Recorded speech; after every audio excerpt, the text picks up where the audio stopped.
Now, the Ukrainian President Volodymyr Zelenskiy is addressing the Danish parliament. Let's listen. You can hear us and see us. I can feel that the whole world can see us and hear us.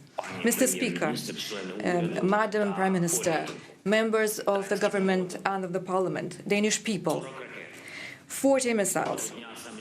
This is the number of different lethal missiles on average that the Russian troops are using against our country, against Ukraine. This is the average number per day, 40. Over 1,370 missiles have already been used over this month of this large-scale invasion of Russia in Ukraine. This morning, Russian missiles hit one of our southern cities, the city of Mykolaiv, the city of shipbuilders.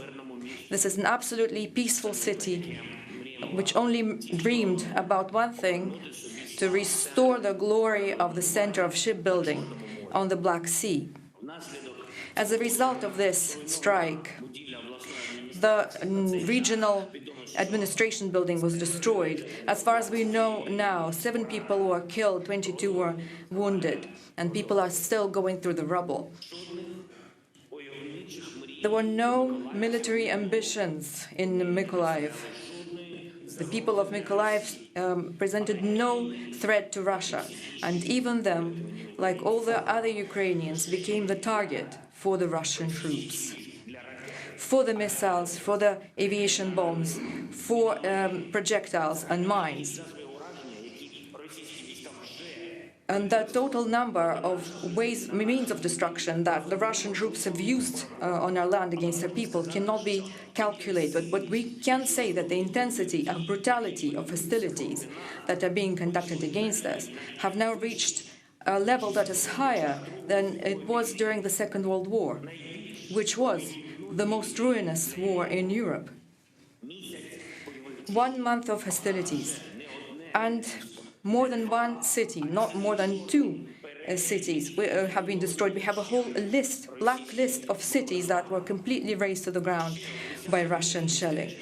Another dozen of cities and towns and villages have partially burnt down residential neighborhoods. Infrastructure has been destroyed. Enterprises with people have been blown up. These were ordinary civilian people.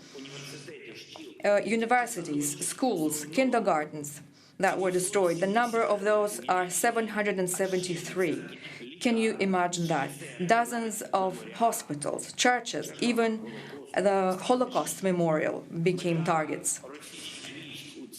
The objective of the Russian troops in this war is to completely destroy any basis for a normal, regular life for the Ukrainian people. The occupiers consciously make it so that nothing remains in Ukraine, only ruins and only refugees. More than 10 million Ukrainians have already left their homes because of the hostilities. Over 4 million Ukrainians have left the country. It is mostly women and children. These people's stories are full of horror.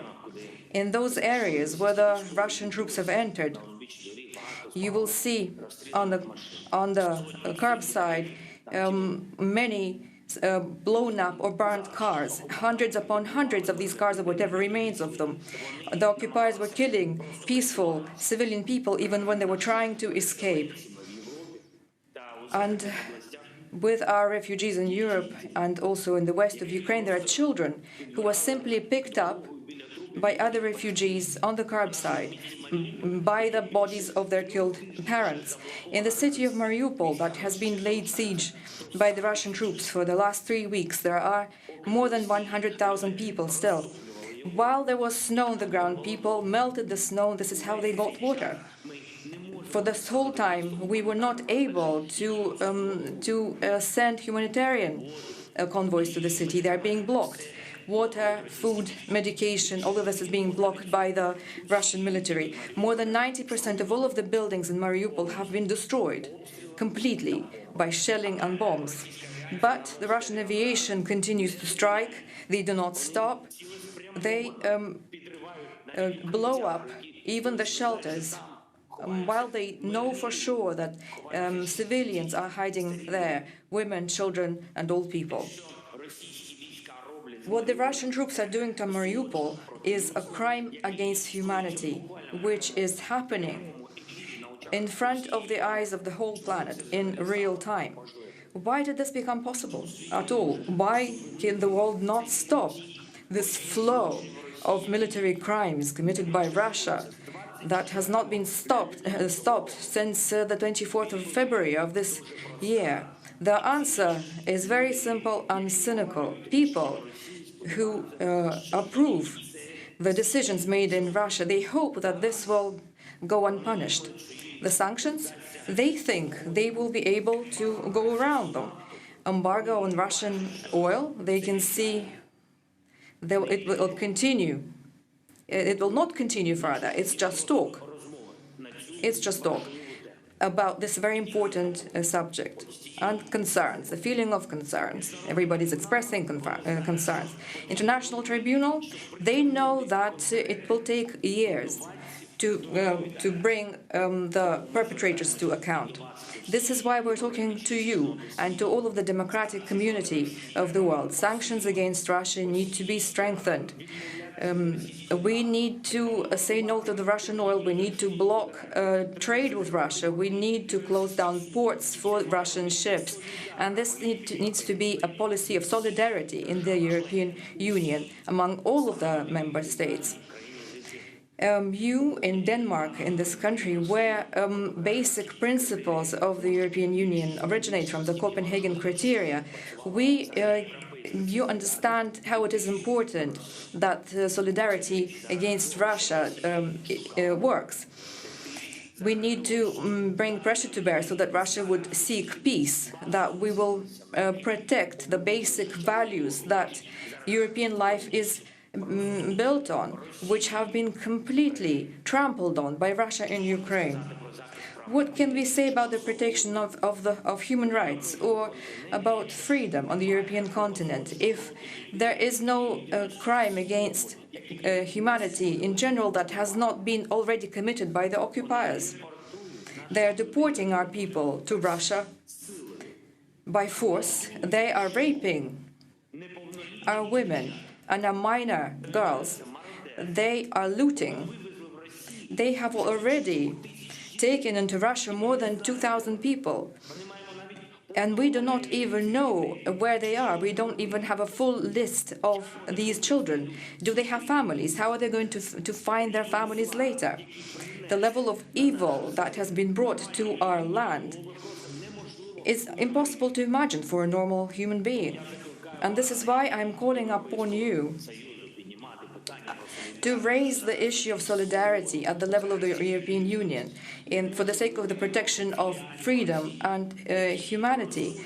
There cannot be branches of Russia in the European Union that are trying to compromise the EU from inside. They are still trying to help Russia to make as much money as possible. We all know who in the European Union goes against humanity and common sense, who is not doing anything to help bring peace back to Ukraine. This needs to stop, and Europe must stop listening to any excuses made for Russia and the official Budapest. I am grateful to Denmark for its principled stance. I'm grateful to your people who are helping Ukrainians. I'm grateful to the companies who have decided to leave the Russian market. Maersk, Jysk, Lego, Vestas, DSV, Arla Foods, Carlsberg, and many other companies that have taken this important decision. But I'm going to ask you not to stop, to continue being leaders in Europe in promoting the important decisions that all of us need. Long before this war, it was evident that humanity needs to cut down on fossil fuels. The age of coal and oil has harmed our environment, our planet. It harmed it very seriously. Green technologies, green energy have become an obvious and fair response to this challenge. European politics, European policy rather, is already aimed at cutting down these dangerous resources. but the Russian aggression against Ukraine and against everything on which life in Europe is built is an argument to speed up this transformation. Europe needs to say no to Russian oil as soon as possible, because it is these windfall profits from the energy resources allows Russia's leadership to be so arrogant, to break universally recognized rules, to use hatred against our peoples and ruin lives in the neighboring countries. We need to find, if we wanted to find a diametric opposite to what you call the Yante law, it would be the law of the Russian oil. And I'm sure that only together with all of the Europeans, with all of the responsible states on this planet, we will be able to overcome this catastrophe. We will be able to go back to peace. We will be able to live together in a European family. I hope this will happen very soon, but it will depend on how consistent and how principled we're going to remain at this time, at this difficult time, at this time when the war continues. However, we do not have the right to think only about the war. We know that peace will come, and we know that we will be able to go back to a normal, peaceful life. And this is why already now I want to ask you to join our initiative to restore Ukraine after the war, rebuild Ukraine. Your companies, your specialists, your state, knowing your capacity and your economic and creative prowess, I will invite your country to take the leadership of one of our regions after the war. Mykolaiv, the city of the shipbuilders, could become one of such cities, a region that would unite us even more, and that Denmark could help to rebuild. Ladies and gentlemen, the people of Denmark, it is a black time, a black hour for Ukraine. Thousands of candles are being lit in our churches to commemorate those people whose lives this war has claimed. I know that for you, the light of candle is the synonym of home comforts and a normal life.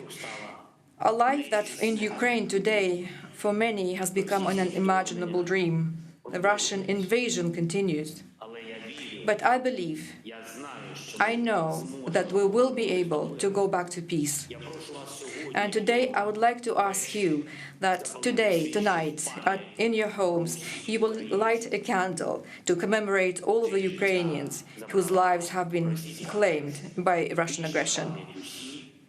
Eternal memory to those who have given their lives, laid down their lives for our freedom. Glory to Ukraine.